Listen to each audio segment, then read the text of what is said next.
What's up everybody, welcome back to a new video. Today we are at Precision Dynamics doing a couple installs. I've had a handful of boxes sent to me from a few different companies. You can see behind me we're pulling the car in right now. I actually don't know what's in one of them, and I have the extended studs and the spacers for my car. So today we're going to install those, and I want to find out what's in this box because it's kind of a mystery box, and I'm excited. So let's start the video.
All right, Mike, we're back again. Just another day. Another video.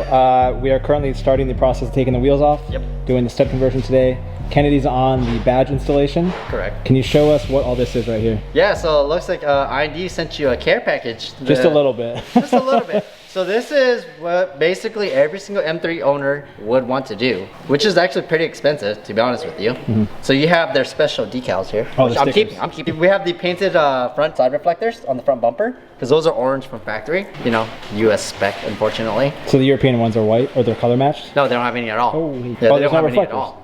Yeah, so it's blank. And then you have the side M3. So on your car right now, it's actually chrome. These are blacked out. Then you have IND's valve stem caps. This is 8 horsepower or 9? Oh no, easily 100 horsepower each cap. Oh my each God. cap. Yep. Coming off. Okay. So we gotta take off all that. Spencer's me. Me. So black one, and then you have the red push start. Then you have the two red M1, M2, and then you have the black rondo around the ring. Okay. So for the push start. Then this is for the rear. That's gonna replace this ugly thing. And then inside of here, I don't know. This is mine actually. They use Loctite, I think. Yeah. Oh, that's the most important piece. Well, I got a lot of stuff here. This is probably like, you could call it a beginner's F80 kit. Yeah, I mean, yes and no.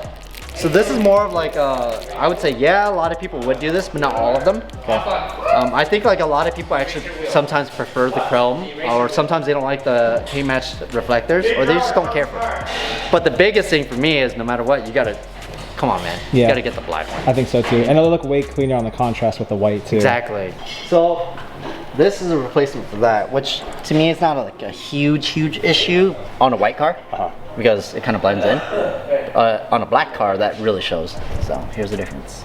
Yeah, I think all these little subtle touches will kind of come together. Yeah, so like it's kind of like more aggressive. That's all. I think so too. Make it cleaner. And then the main thing we have today would be the conversion. Yeah, so we're doing the stud conversion, right? So these cars come from factory with bolts. So that's what holds the wheel on, just that. Yeah, I mean it's not bad by any means. The problem with it is removing the wheels each time. You don't have a stud to align it for you. There's a tool that you can put on there.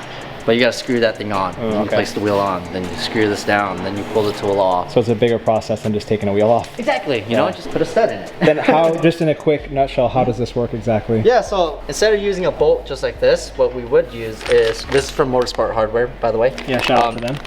Yeah, shout out to them. Actually, I have their stud conversion on my R8 as well. Oh, really? Yeah, Nice. So instead of being a bolt, it's a stud. So how it works is this bolt actually bolts down into your hub, right? But now it's it replaces that and it goes onto here. We use Loctite, torque it down, and then after that, let it dry. Now we can just slide the wheel onto this, just like traditional cars. So this replacement here, is it stronger in any kind of way? It's stronger. Anytime you use a stud over a bolt, it's always stronger. So the shear strength on this is much stronger because you're spreading the load out evenly. Rather than using this, when you tighten it, it bottoms out here and then starts to stretch out the bolt here, right? So you're stretching out the center. Whereas this, when you tighten this, it stretches out on that end of it and this end. So and now it's safer to run a spacer too, right? Exactly. Okay. This is way better. So you run spacers, you know, different sizes, different variations, different lug nuts, stuff like that. But the main purpose of it is just to make it easier for you to reinstall the wheel. So, you know, if you go to track, let's just say, obviously you're planning to track the car a lot. So at least like, you know, on the track, you drive your daily driving wheels, but then when you want to go to the track, you swap it out to like your slicks or R compound, and the next thing you're driving home, it's raining, you can just swap out the wheels real quick. It's much easier. Yeah, or like let's just say you want to, you know, you have like a hot lap or something like that, your pads get toasted, then you just change out the pads easily by removing it and then just slapping it on, put the wheels back on. It's just much easier.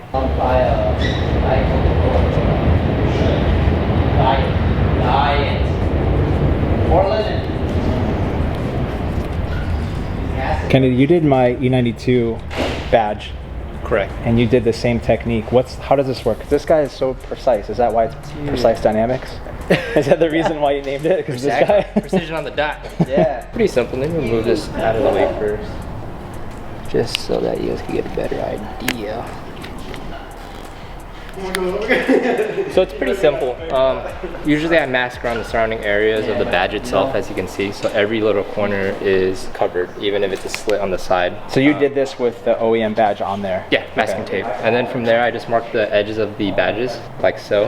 And then I trace a line underneath, so I can get the exact idea of how long the badges and what they are. So it's pretty simple. M is for M, 3 is for 3. Once everything is masked off, you could use a heat gun like I did earlier, and then you could also use fishing wire. But when you use fishing wire, you gotta be careful because sometimes fishing wires are too thick, and what you're gonna do is you're gonna rub it against something that's adhesive and it's gonna cut through the paint. You wanna be light with it. So what I do is I usually just heat it up, check around the surrounding area, because if you do get some places too hot, it could actually warp the paint. No damages, no damages. Ta-da. Damn, that looks so much better.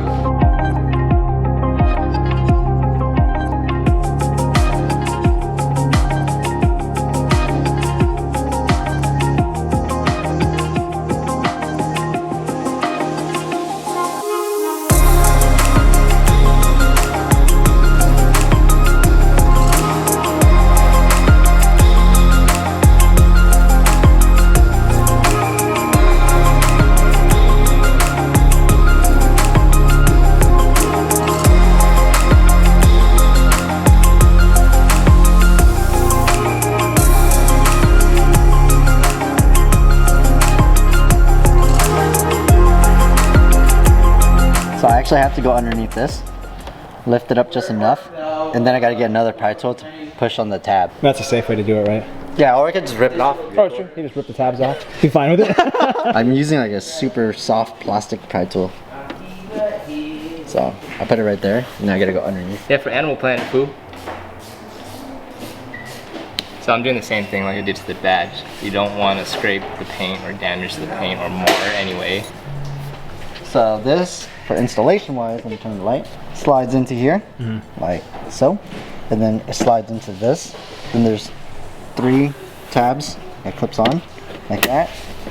And you can actually go through this wheel well, and then you can actually see right inside of there. So there's a tab right in here that I push up, and then one right down here, there.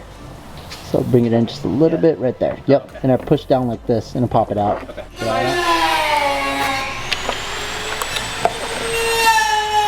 So these are clipped into here. What I do is, well, what we do is we actually tape the crap out of this area with a lot of tape. And then we use a plastic pry tool, wedge it in right here on this edge, lift it up, and then it'll come out just a little bit, and then you'll have access to this right here. This is the tab that you want to push on. So when you get like a really small flathead screwdriver, wedge it inside of here, and then just pull this by pushing this direction. It'll pop this tab out, then it'll pop right out.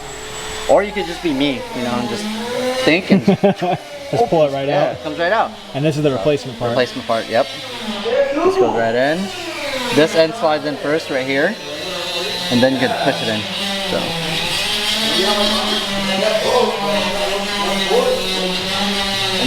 Any place this down.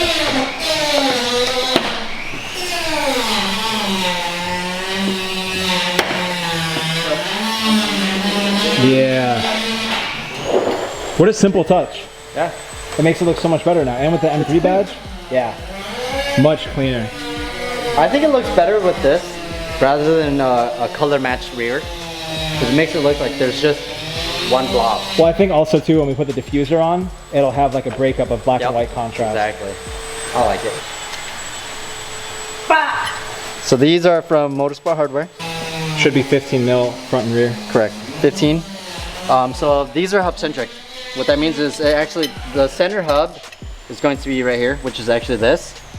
So you want it to be hub centric because you could actually use these nuts or bolts are actually designed to tighten the wheel down onto it, but it's not supposed to center it. So this actually allows you to put the wheel on and it automatically centers it to the car. So if you don't have hub centric, sometimes when you actually tighten this, it'll actually offset it and it'll tighten it down, but it won't pull it centered. So And you you'll then have get vibration. And you'll have less threads, right? Correct. Okay. Yeah. So this is better. This is what you want. So one done. Oh wait, we're doing 30 mil, right? Yeah. Yeah, 30 mil. Let's do all of them actually, just on this wheel. So pretty simple.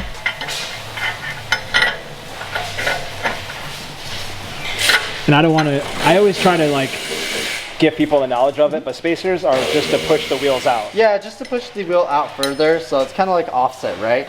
So if your wheels are like, let's just say 18 by 9 plus 25, and then you put this on, technically it's gonna make it more, well technically the face would be more positive, but it would actually technically be negative because you're pushing the barrel out. So you're making the wheel more flush with the fender. Correct. Instead of like the sunken in look. Yeah, Okay. so it'll push out by, you know, however many millimeters it is from the actual hub itself.